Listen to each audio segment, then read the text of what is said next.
who, even after taking bootcamp courses like product school, are still lacking direction. Somebody has to put yourself on mute. Oh. So even after investing quite a bit of money in product school or other intense programs to learn product management, people are still get stuck, lack direction, and are burned out during the transition. And some of them feel forced to give up on the whole idea of their dream career. So we have realized that something is missing.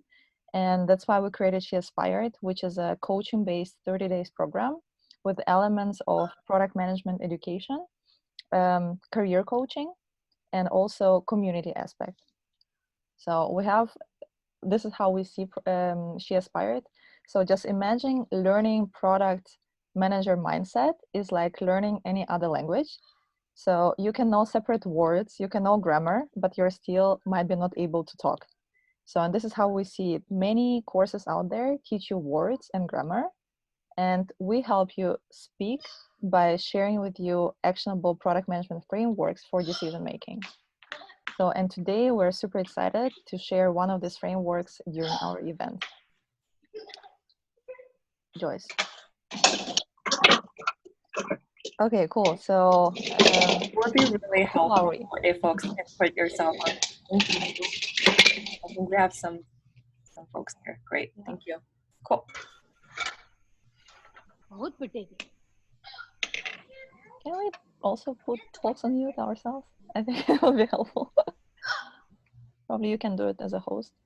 Oh yeah, I am trying to. Okay. Okay, sorry.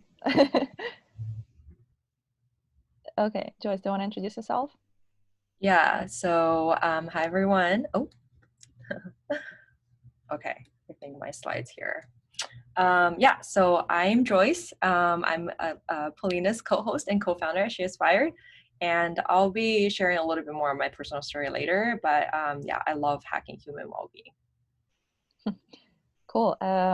I'm not going to be sharing my longer story later. That's why it will be a bit longer introduction. So my name is Polina, and my first product management role I got straight out of college about 8 years ago, and it was in Berlin, Germany. So sometime later, I also took the leap and started my own food tech startup, which I ended up leading for about 4 years. 2016, I moved to San Francisco and transitioned back into product management. And in the end of 2019, I resigned and decided to continue designing my career life. So during the several career transitions and cross-continental moves, I had severe self-doubts. I felt uncertain at times, and I also suffered from quite some imposter syndrome. So, and I just wanted to share with you one quote that really resonated with me from Steve Jobs. He said, "You can't connect the dots looking forward, but you can only connect them looking backwards." What I want to tell you today, imagine if I told you that at some point it is possible to connect the dots looking forward. If you become very self-aware, identify the patterns, and also use the frameworks for decision making. So that's why this is like my personal motivation also for She Aspired, to really provide you with frameworks so you can make data-driven and really thoughtful decisions about your career. Okay, so moving on. This is what we have asked already, and thank you so much for introducing yourself in the chat. Very cool to meet you all. We're already 52 people strong. Okay, so, and this is actually a very cool quote by one of the mentors at She Aspired, who has also undergone a successful transition into product management last year. So when I asked her, what would you suggest all the aspiring product managers out there? She said basically this: you have to be very self-aware. You have to take stock of all the things you have done and all the impact you have made. And very important, don't play down the role you played. And this is, I think, very important, especially to realize for all of us women, because unfortunately, most of us tend to downplay our achievements. So we have been organizing PM Breakfast event series for women product managers in San Francisco, I think for over a year now. And we have been approached by many aspiring product managers who are looking for answers and kind of a silver bullet on how to transition into product management. And one common pattern that we have identified was that way too many of us, unfortunately, are not strategic enough in regards to their careers.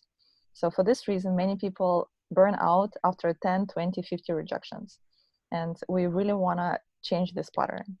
So that's why the most important is actually to start by knowing where you are. You can go to the next slide. So once again, some of you might be already product managers, some are not and willing to become a product manager. So as a product manager, you have to know your product inside out. At any given point of time, you have to know your unique value proposition, your customers, your market niche, and so on. So you have to know it all in order to be able to make informed and data-driven decisions, creating your roadmap and also finding your product market fit. So interestingly, the same principle applies to your career. So that's why we encourage everyone to treat your career through the lens of product management. So once again, it might come more naturally to those of you who are already product managers, but with a little practice, those who are new to product management will benefit from this perspective as well. So it is super important to know where you are now in order to move, to be able to move where you want to be. So that's why we want to show you today a simple but very powerful framework that you can basically use before you start even searching for jobs and doing any super big actions like investing $4,000 in product school. It is important to first take stock of your strength and learn to become self-aware of where you are now and to where you want to go and why you want it. So Joyce, if you want to go to the next slide. So the SWOT analysis. So first of all, why SWOT analysis? SWOT is a strategical and analytical framework that is used by large and small companies since 1960s. And they're applying this framework when they're trying to identify their unique value prop, market niche, and also trying to find their product market fit. So the good thing about SWOT, it is relatively self-explanatory, and also it can be applied to your career as well. So it will, ideally, it will help you become more self-aware and also learn how to play to your strength. So yeah, so that's why we are also teaching it during our program at She Aspired. This is basically the very first assignment that we're giving participants, because once again, you have to be strategic with your career, and knowing where you are at the moment is like the very, very first step. So how does it work, like the whole SWOT analysis? Once again, some of you might be aware of it already because you have applied it in your work as product managers or as marketers or as business analysts, but probably haven't thought of it for your own career. So if you go to the next slide. Okay. So once again, SWOT analysis is basically assessing yourself on four main aspects. So one of it is strength, and strengths are identified as kind of your built-in capacities for particular way of thinking, feeling, and behaving. And I'm telling you, there is definitely an advantage to product managers who come from different backgrounds and perspectives. So first thing that you have to do is you have to ask yourself what makes you special and what value can you add based on your unique background that distinguishes you from other people.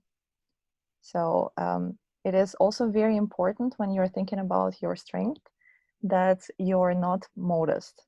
So I think, once again, this is the pattern that many women unfortunately are following, that we're downplaying our own achievements. So that's why, in order to avoid this, very important while working on your strength is to ask for additional feedback from people that who have worked with you before and who you can trust will provide you honest feedback. Joyce, do you want to add something to that? Yeah, so this portion of the analysis is critically important, and oftentimes Polina and I get a lot of questions from aspiring product managers or people who want to transition into this new career path in terms of how they actually can get a role in product. And the first question I often ask those folks to consider is, well, what is it that you are really good at? What is it that you can bring to the table? And this can really, and clarifying and understanding where your strengths are is very important as you go into whether it's informational coffee chats or the job interview. And I think for some folks, it's a very difficult exercise. So something that I would, one tool that I would really recommend is the Strength Finder 2.0. This is a great assessment. I did it at a previous employer of mine, and it really helped me understand and hone in on what are my key strengths.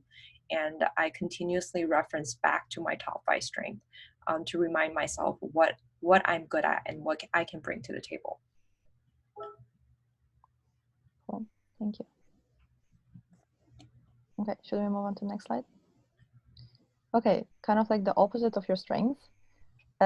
Well, once again, as Joyce said, for some folks, it is very difficult to talk about yourself, kind of like in high tones, and saying like, "Hey, this is my achievement, and this is also my achievement, and this is my strength."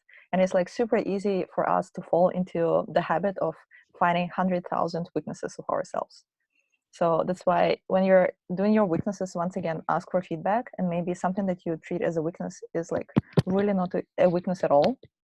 And once again, so weaknesses are only a bad thing if you're not aware of them. That's why, once again, the whole task of SWOT analysis is to become more self-aware. And once again, if you know them and you're not acting on them, then it's also bad. So that's why this is kind of like two components. But first of all, you have to know where are your weaknesses. And I have basically read a couple of articles also from positive psychology, and I really liked how, especially in positive psychology, weaknesses are framed. So you can perceive any weakness that you have as a work in progress. So basically, it is not an unfixable area. It is area that is still in progress. So in this way, it is kind of like giving you a more positive vibe, or like even like perception of the areas that you are not yet very strong in. One thing also to keep in mind, and this is both in regards to your weaknesses and strengths, is that during your transition, doesn't matter if you're transitioning because you're kind of like aspiring product manager and you want to get a career in product management, or you're already a successful product manager and you're just looking for other opportunities. The most important resource that you have is your time. That's why, once again, first step, it is important to identify your weaknesses. But the second step is also important to prioritize on which weaknesses you have to be working, because in the list of requirements for any specific role, it could be super long, and if you try to tackle every single point in that requirements list, you'll probably take the whole life. That's why, as a product manager of your own career, you should be very strategic in terms of what kind of weaknesses you're really investing time in improving. Yeah, and some of the questions basically that you can be asking here, and we will provide you also like a PDF worksheet to work on your SWOT analysis after the event. But some of the questions that you can be asking here is basically, what are your negative work habits? What type of work gives you the least joy or energy? And for example, something like, what are you missing hard and soft skills? So very often people only ask the last question, but we're telling you it's not enough. You should be looking at your weaknesses and strengths more holistically. Okay. Yeah, so in just like a couple of key takeaways, just based on strengths and weaknesses, very important to consider different perspectives, not only your own, but perspective of other people. And the second one, I think it is very important to have different lens when you're looking at your weaknesses and strengths. First of all, you can consider your strengths and weaknesses without a specific job in mind. So just generally asking yourself, what are my accomplishments and where I'm really strong at? And then take another take on SWOT analysis and basically consider, again, weaknesses and strengths through the lens of a specific job. And this is, once again, so what we do at She Aspired is, first of all, we ask participants to do their general SWOT analysis. And in the second part, we're also asking them to analyze their own skills and kind of like talents through the lens of product management. And then we provide assessment kind of like to calibrate where they're standing if they are willing to transition into product management. Yeah, and one of the things that Joyce has already mentioned, if you're stuck and do not know how to figure out your strengths and weaknesses, it's super helpful taking the tools like StrengthsFinder 2.0. Yeah, and I think just adding one more lens as you think about strength and really focusing on building your strength, understanding your superpower, is to think about how you would describe yourself or give a one sentence pitch of who you are, right? And so thinking about the careers and the roles you want to transition into, really think about how would you brand yourself in that context or in that industry or in that role. And as you start to write that out, that can also help you build the confidence and really be able to convey that those are your strengths and this is what you're going to bring to the table. With that, we'll go into the next slides. Yeah, so the next part is actually opportunities, and this is my personal favorite part. So some people ask, what is actually the difference between strength and opportunities? So the main difference is the strengths are basically assessing your past achievements. So basically all the successes that you had in life before this moment and all of the traits and skills that made you successful to date. And opportunities are basically your future possibilities of how you can leverage your talents, skills, and other assets. And other assets, it could be your network, for example, or the current trends in the economy. Now it is difficult to think about it, but yes. So it could be also different trends which are kind of like surrounding you. So it's not only coming from within you, it is also kind of like external factors are also including here. So here we are encouraging you to ask the following questions. What activities put you in the state of flow? Because it is super important. And once again, even if you have in mind that you want to transition to a specific role, being a product manager, when you're working on your opportunities, you're basically trying to go through different layers of yourself. And it is very possible that you will identify other possibilities, even beyond product management, just based on the activities that you identify that make you, that put you in the state of flow, for example, or even some hobbies that you have. Maybe you're like very strong in photography. So here you can be thinking like, how can I combine my previous skills, maybe hard skills, plus my passion in photography, and this way kind of like create a new opportunity for me. Okay, so the next part is threats. And once again, the same as opportunities, threats kind of incorporate both internal and external factors that might make it more difficult for you to transition or to kind of generally change your career. One of the things which is important in terms of threats is like really to try thinking proactively. So think, for example, of the things, how much runway do you have? And it's like probably kind of like objective thing. So you can really calculate how much time you have until you transition. And based on that, kind of like count, go backwards and really realize what is possible to achieve during this period of time. So other things are there any personal changes in your life that might become kind of like a burden or like a threat to the transition? And other things which is like super important to consider, and this is also, you can think of your negative habits that could become your threats in the future. So something that, I don't know, some negative habits, especially in regards to your work style, something like that, that if you do not kind of eliminate them or minimize them, could potentially slow you down or even make the whole transition impossible. Joyce, do you want to add something here?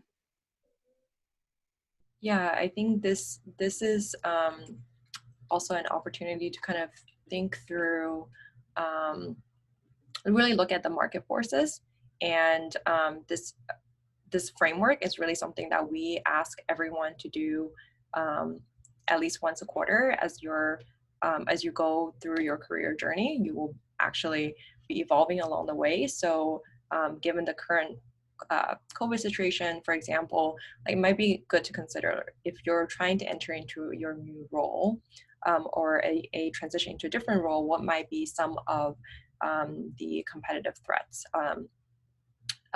in the industry that might affect your plan. Also, if you are in a current role and you're looking to grow your career, it's also good to stay ahead of the game and think about, well, what are some of the skills I need to develop as the market and it's evolving and the industry is evolving.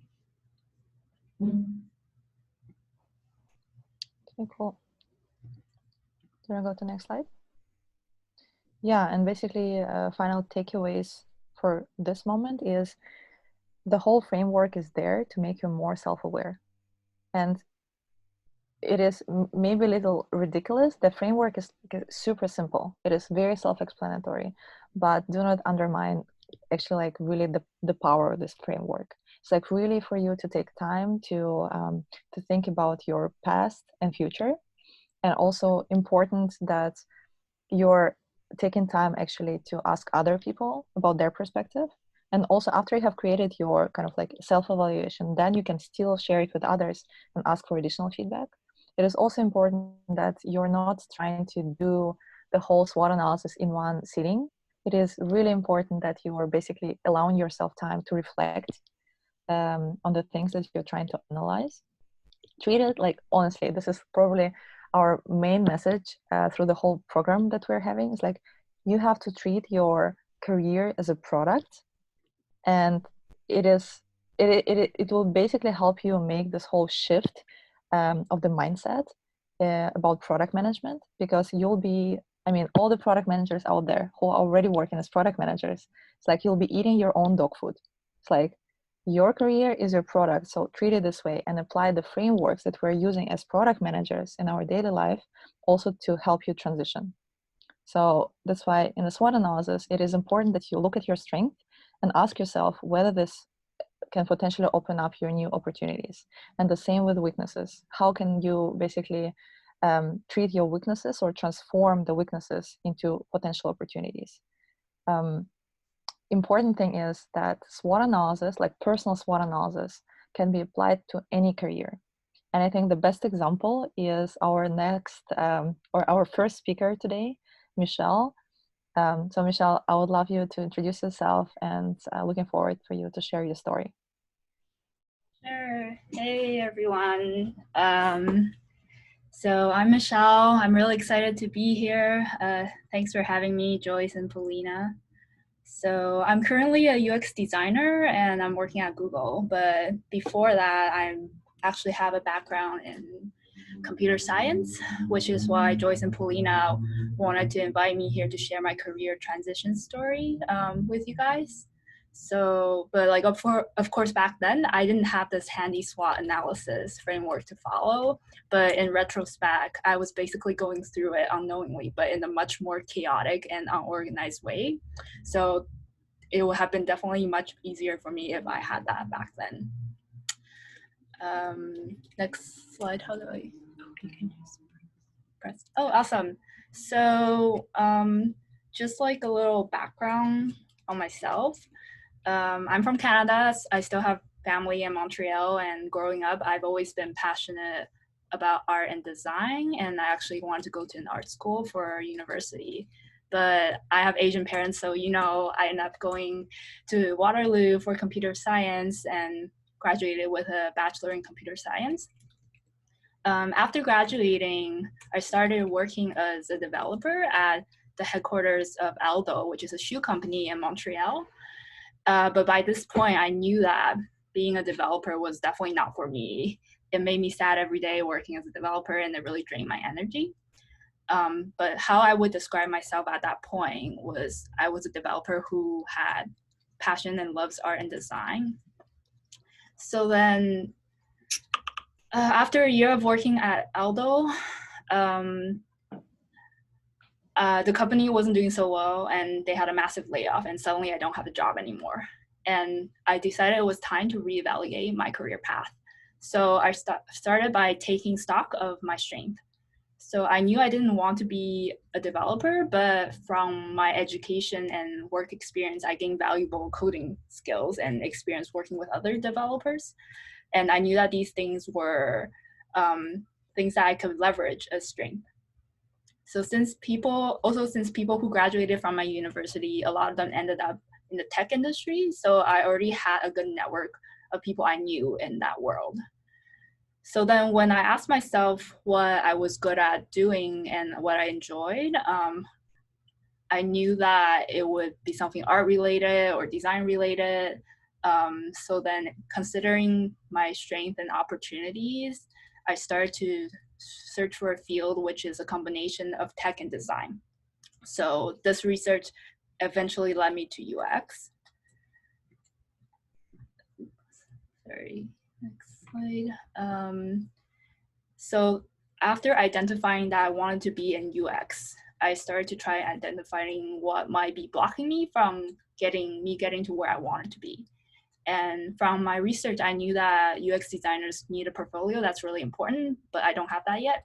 And I also don't have the knowledge of how to use the tools needed or the experience required to do day-to-day UX work.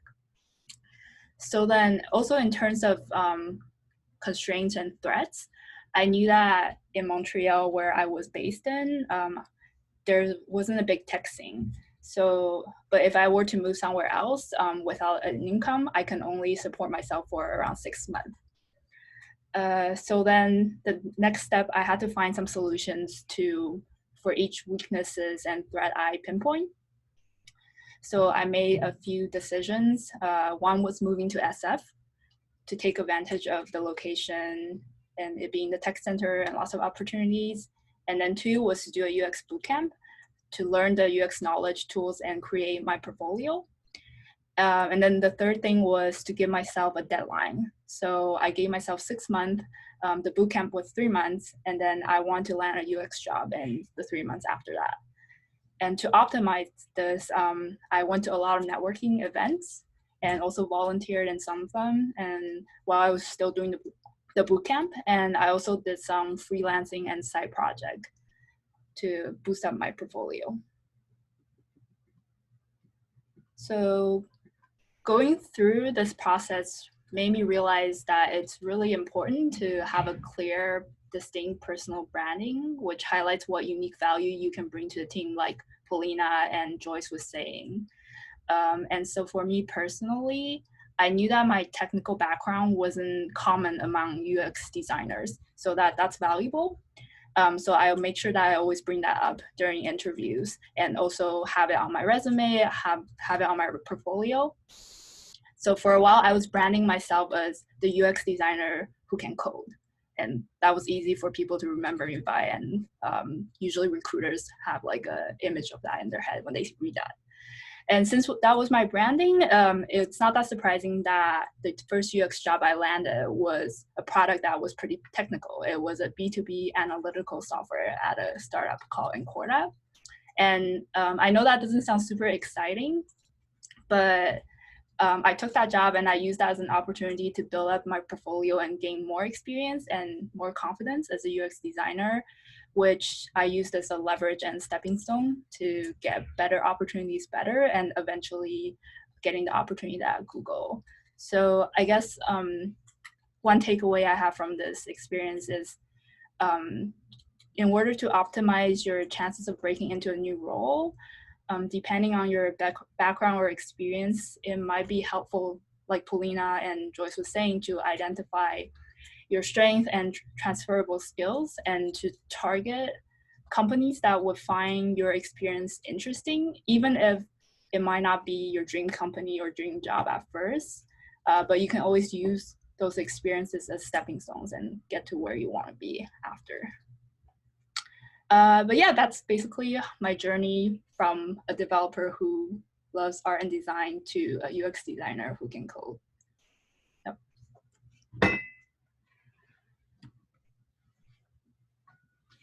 Cool. And I guess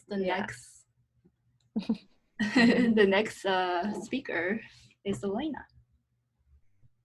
Thank you. We can just keep at this slide for now. So my name is Elena Pimenova, and I'm a business systems analyst at Yelp, currently on furlough. And before I got into furlough, I actually enrolled into She Inspired course. It's a 4-week course that really changed my mindset, and you can hear Paulina and Joyce talking about mindset a lot. And I'll just take you into my journey. So I remember week 1, once we had the initial conversation, I was feeling so pumped that the first thing I did, I rewrote my resume, and I spent half of the night applying to every product management position I could, because I got my answers that this is what I want to do and exactly what type of product management role is that I fit in with my current skills. So I had a pretty good idea of my strengths on day 1. And I'll just let you know right now that I got rejected to every single position that I applied that night. So moving forward throughout the 4-week course, Joyce and Paulina, they really did a great job explaining why is it that this is just not going to work if you are looking to transition from a different role into product management. And so I learned about all the different strategies, as well as what are my weaknesses and what are some areas that I still need to work on. They're really great about if you have any questions on how to fill in your blank spot, what is it that you can do, which book you can read, which course to take, and is it even important for the role that you might be applying for. So I thought this was super nice that they both are practicing like active product managers, that they really can give you a practical advice. And I found a lot of value in that. And then in terms of changing the mindset, so I'm kind of person who used to just kind of do things passive aggressive way. So it's easier for me to apply to 100 jobs than to reach out and talk to a person, because the imposter syndrome is definitely strong with me.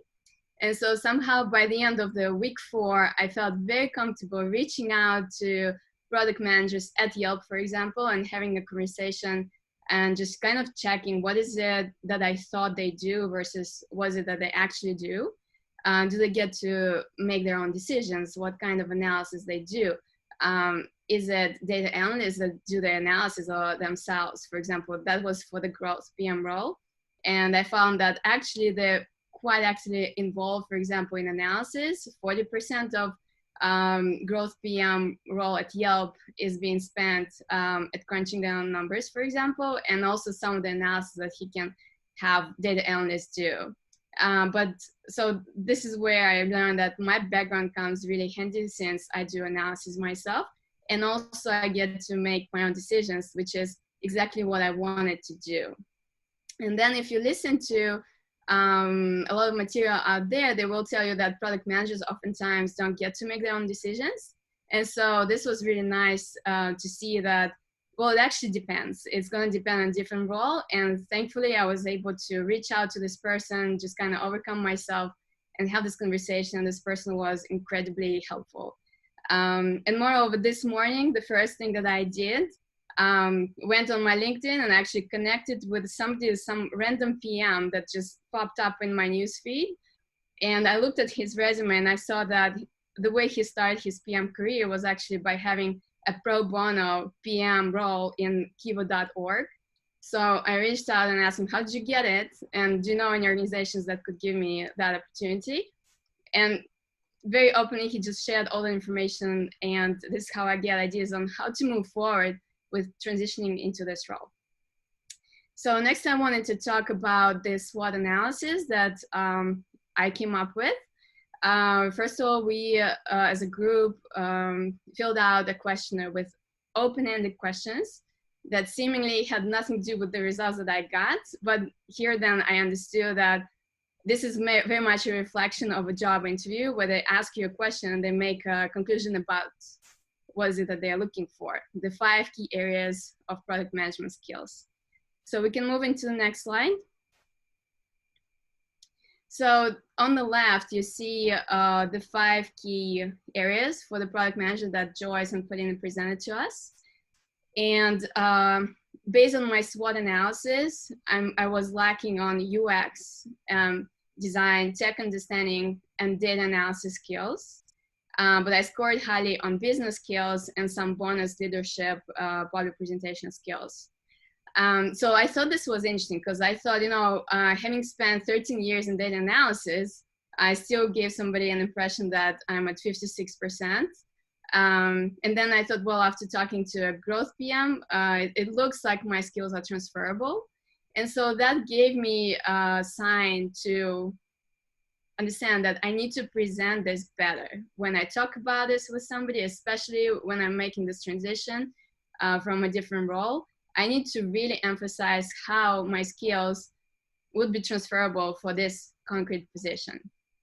And so for myself, I'm like, you know what, this is my strength. I just need to communicate it better. And then US and tech are the two things that I want to develop moving forward. And so for the UX and tech, this is what I'm taking into the roadmap. And for data, business, and bonus is something that I'm putting into my resume and just making sure that I articulate it correctly.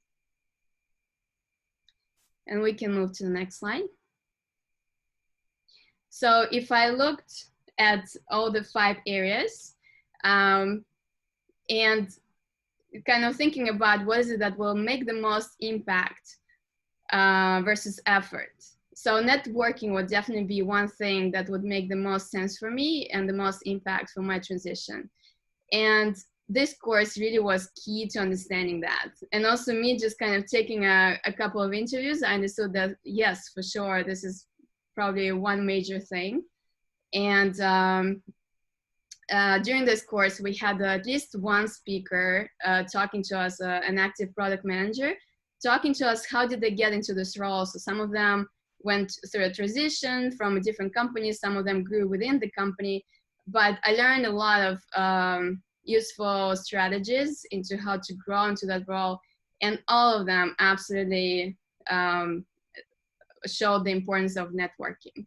So this is one thing that you will see on my roadmap that I'm putting. I'm going to be scheduling PM coffee chats and just kind of introducing myself to those managers, and hopefully when opportunity comes and they start hiring for a product manager role, they will think about me. And previously, networking would honestly be the last thing I would have thought before this course. Then UX technology design, once again, this is something I really don't have any idea about, and I got really good resources on how to tackle that. You can only get so far without actually working with this, but there's a lot of useful tools and books that I can read and just put this on the roadmap and get better, and at least be able to talk about this. Also in my roadmap, I included some of product management general things that I thought were important. Then data analytics, how to prepare for an interview, how to solve case studies, and what books to read for that. Some thought leadership, I was thinking that I could do some publications of my own that I could present when applying to a PM role. And public speaking, this is just one thing that I'm working on continuously for myself. And so my approach to creating my roadmap was, well, there's pretty much 4 ways to fill in the blanks. You can either learn at work, or if you don't have that opportunity, you can take a class, get a certificate, hire a tutor, or talk to an expert. And so we can go click into my roadmap, and I'll just show how it looks like. So this would be the final result. Can you click into that? Yeah, on the picture. Yeah. So this would be the final output of the 4-week course. It looks like quite a few of items, but actually this is just a very detailed, very tactical course of actions. And I'm planning to do before July. And my vision was to get this PM role around July, or at least start getting real interviews by July. With COVID-19, it could be different, but also I tried to look for pro bono positions if possible. So here I outlined all the things that I thought I need to work on. For example, after talking to a growth PM at Yelp, and this is the role that I would aspire to get myself, I realized that, for example, Tableau skills that I'm missing. I didn't use Tableau at my work before, but I know it's pretty easy to learn for me. So just kind of this is the first things that I'll be doing in May. So SQL is something that I'm just kind of continuously working on. You can see focus area number 2, line 27, that's the reading list. Quite a few books and quite a few resources that I learned also from this course, as well as kind of searching on the internet. And you can scroll down. So you can see a plan for networking, and this would be column C, you see is the lean score, and this is one thing that was suggested in this course.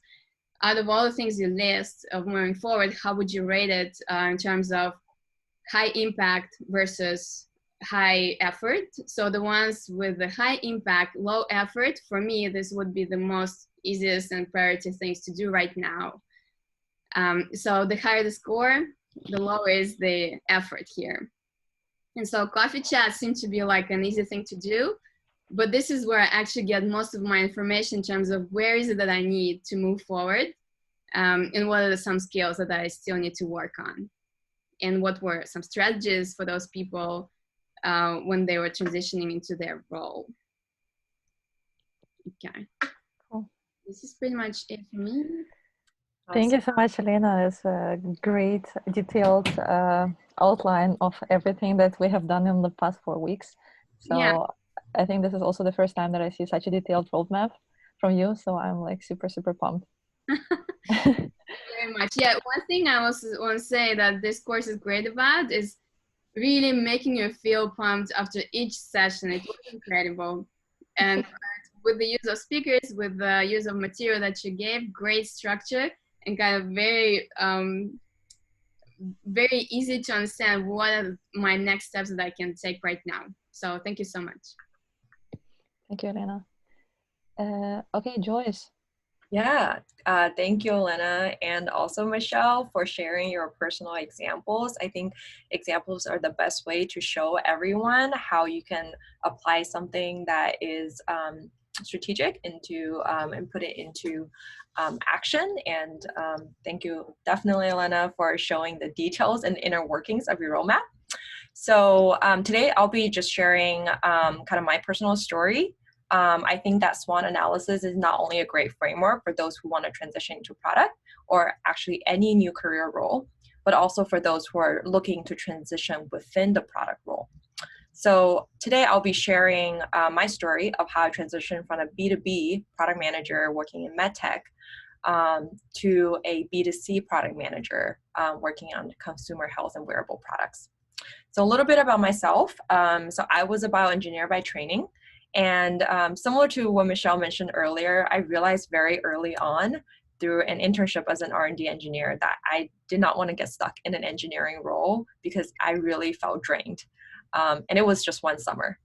And more importantly, I had a lot of leadership experiences in college, and I knew I thrive in an environment where I can really collaborate with a diverse team of people. So I landed actually my first role at Siemens in a 2-year rotation program where I had the opportunity to prototype different career paths during the 2 years. So I tried a variety of different roles, from business analyst to working in innovations to working in marketing, before I landed my first job as a product manager. And it was a B2B product manager. And I spent my 2 years working in building medical imaging products, software applications. And during that time, I went deep into the healthcare industry. I probably have seen over hundreds of clinical operation procedures, being in the ORs and hospitals, and just really understood the inner webs and the complexities of the healthcare industries and the different products and portfolios and the relationships in the healthcare industry. And also during that time, as I mentioned earlier, one of my previous employer, which was actually Stryker, made me take the Strength Finder assessment. And that was when I really realized that my number one strength is actually empathy. So, and that really showed in my work. I had immense customer empathy, and I turned that into my superpower, and became the voice of the customer representative within my company and for my product. So after about a couple years working in traditional medical device industry, I realized that, and having seen patients having to go through just horrendous operation procedures, I realized that my true passion was actually in digital health. I wanted to make a bigger impact to help people lead healthier lives. So how did I actually get there? So I looked at my strength and my opportunities. So my strength was, number one, soft skill was my empathy. And I also had a deep knowledge and expertise in the healthcare industry. I think one thing to note here is that getting your foot in the door is not just about your strength, but also your opportunities, because your opportunities are what brings you leverage. So one, I was just really passionate about the digital health industry. I had a Fitbit at the time, and I was obsessed about tracking my health data. And actually my passion led me to speak to one of the HBS alumni who did a product internship at Fitbit. That was via my network. So that was one of my opportunities. And I just wanted to pick her brain about like areas that Fitbit can really improve. And to my surprise, she actually referred me to a product role at Fitbit, because they happened to be looking for someone with my exact background, which is my domain knowledge in healthcare industry. So from there, it was serendipitous, but I actually transitioned because of my strength and my opportunities I leveraged.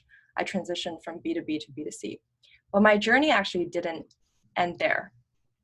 So after my transition, I soon realized that I actually didn't really have any experience working in consumer tech industry. And it's a very different skill set. Working in consumer tech requires the experience to lead Scrum teams and understand Agile and work through backlogs, sprint planning, etc. And that was all new to me. Also, I realized that I didn't have a lot of experience analyzing data at scale and running A/B tests, and I saw those as a threat for me to be successful in my role. So what I did then was to spend my time. I've been at Fitbit now for almost 3 years. I basically spend my first 2 years really honing in on my weaknesses and my threats, so that I can turn those into opportunities and also my strength. At the same time, I always knew what my strengths were. I knew that I had a deep passion and understanding of our customers' pain points, and this has essentially, I was able to convey that across all when working with all of my stakeholders. And I also knew that I understand the healthcare industry. So that anchored me even during times when I felt like, when I had imposter syndrome and felt like I was not good enough in my role.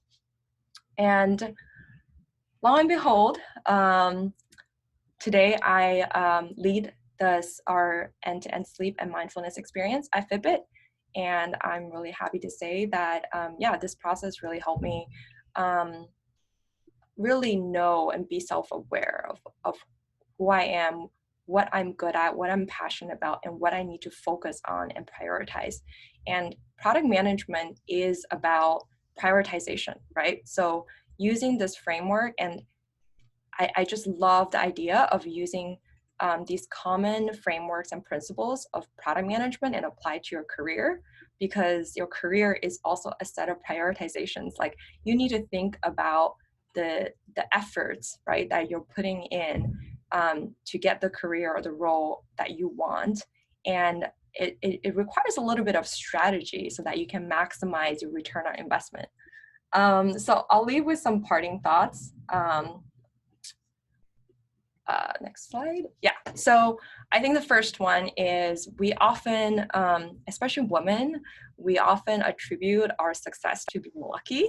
And I would just want to advise everyone to really like take ownership of your strength and really your accomplishment. So really recommend everyone to take the time and really write down like what are your top 3 accomplishments, and more importantly, what are the strengths and the skills and the impacts you have made in those accomplishments, and really know it to heart, so that whomever you're speaking to, wherever you are, you can always convey and express like that those are your strengths, right? That's part of your identity. So really own up to your strength and your accomplishments.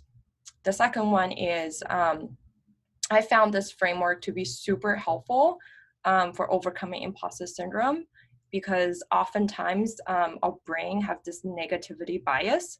So we like to fixate on what we're not good at and what we need to improve upon. So really having this SWOT analysis in front of you and do a quarterly check-in and just remind yourself what are your strengths, what are your opportunities, and just have a very balanced view, right, of the two sides, can help you capitalize on your strength while really strategically focus on like where are your weaknesses and where you should be investing your time and energy, right? Because you want to maximize your ROI. And then the last point is be really realistic and open-minded, right? So I think everyone who has spoken and given their examples here said that you might not land your dream role right away, right? Like a lot of folks here like want to get into these big companies like Google or Facebook or Apple. And as you can see in Michelle's story, like she kind of really had iterated her path in order to get to her dream role. And I think for a lot of you out there, like it's important to keep that vision and North Star, but also kind of be open-minded. Like the way to get to your dream role might take a couple iterations. So again, it's really important to use this SWOT framework and do check-ins regularly, because as you're progressing through your journey, your SWOT landscape might actually change and evolve. So it's really important to constantly use this and increase that level of self-awareness. So yeah, with that, like we want everyone to really treat your career strategically and think strategically. And I think whether you are an aspiring PM or a current PM, or just someone who wants to have a bit more of a strategic framework that you can use in your career, like this is a great place to start. So we should be looking at our careers and make work for us. So really think about how you can leverage this and have this as a practical tool for your career planning. All Awesome. right. Okay. Should we move on to the next slide? Yeah. So we know that some of you are aspiring product managers, and that's why we have shared also some things about She Aspired already. So we just wanted to announce that the next cohort starts on June 1st. And if you think that you might be interested, we'll be sending out, first of all, this recording of this meeting so you can review it and reflect and actually do your SWOT analysis. And we will also send more information about She Aspired in case you might be willing to consider. Also, just a couple of things. I know we have run out of time, but it will basically take maybe like 3 minutes more. So if you can go to the next slide. Okay. Okay, let's start first. We have had some questions in the chat so far, and I think I have answered most of them. If any one of you have more questions now, I think we have time like for 1 or 2 questions. I wanted to ask something. Go ahead. Hi, everyone. So I guess I do really understand that when you're doing your SWOT, you're identifying everything as like a package, but I'm curious to know, like with Michelle's experience and Joyce's experience, like did you know that the end goal would be to work as a PM at Fitbit or as a UX designer at Google? Or was that just kind of like something you found as you were going through your journey? Because sometimes I wonder if we have to map our SWOT to the actual posting just to identify what are some things that we can look forward to improve. Yeah, it just, I guess a bit more of the process with understanding that would be helpful, because I think I'm missing that gap in my exercise right now. Yeah, sure. So for me personally, when I did the UX bootcamp, they had an exercise that it was kind of similar to what Joyce and Polina was saying. Like you should like making your own pitch, and when we were doing this pitch, we were supposed to imagine it to be for our dream job, like our absolute dream job at that point.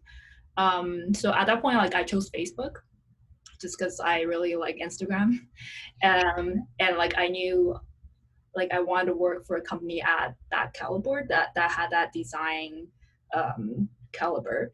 So I was aiming for that level throughout my experience and throughout my journey. Eventually, I did an interview with Facebook. I got rejected, but then I also interviewed at Google at the same time. And so I think like preparing for like knowing what kind of company you want to work for like will help you prepare. It's kind of like shoot for the moon and land on the star kind of thing. Yeah, and I end up actually being really happy that I didn't get into Facebook and was at Google instead. So yeah. And I would also say I think it's similar to for me. Like I knew what I was passionate about. I wanted to be in digital health, and that's kind of my opportunity area. And I, at the time, didn't really consider Fitbit. I was considering some smaller digital health companies. And similar to Michelle, like didn't like applied like online, and never heard anything. And but in my like I knew what I was passionate about. I knew what I was interested in, and I knew I wanted to transition into this industry. And I keep learning about it. And those opportunities also in a way turn into strength because I was obsessed about my Fitbit. And a conversation that was purely just conversational and informational, I wanted to pick someone's brain, led to a job. So I think this is, again, like really knowing your 4 quadrants and knowing how to work with the 4 quadrants. And as Polina mentioned, like in our program, we're also pitching a little bit, but we're basically helping folks like figure out like how to actually strategically and tactically map that into a career roadmap and an action plan to help you figure out like, well, tactically, what can you do, right, to actually get you from where you are today to where you want to be. Okay, cool. Thank you for the question. Okay, should we move on? Because I feel like people are leaving us, so people have other arrangements. Yeah. Can you move to the next slide? I didn't know there's another slide. Okay, then we can basically also be wrapping up here, but basically, once again, about the program, it is a 4-week program, and every week we're going to be sharing with you new video materials that you can be working on this week, and also we'll be sharing also practical assignments. And I think there was a question also in the chat, if it is a self-paced program. I would say to some extent, because you have still the framing of this, every week you have something new to be working with. But at the same time, it is also cohort-based program. So it means that there are people who are working with you on the same assignments literally at the same time. And then we really believe that it is additional value in it because, I mean, as just Elena said, she felt like pumped every time when we had a group session. So we have group sessions every week where we are basically also kind of like supporting our participants in order to make the next steps, and they share also their experience, and they're also supporting each other like mentally or even like with a real kind of like actionable advice. So that's why this is kind of like the core of our program, that it is not only self-paced, because there are many courses out there which are self-paced, so you can just go on Udemy and find one. In our case, it is like really developing the community. Okay. And I think we can be wrapping up now. And we are super thankful for everyone who stayed with us till the very last minute. Thank you once again to our wonderful speakers, to Elena and Michelle. And thank you, Joyce, for sharing your story. Yeah, we're gonna stay in touch with you ladies. You're gonna get the recording, and we really hope that you'll take our advice to heart and do your SWOT analysis, and it will bring you further in your career. Yeah, thank you everyone, and Thank you all. also happy to hear any feedback and thoughts. You feel free to reach out to us. Thanks. Bye. Bye bye.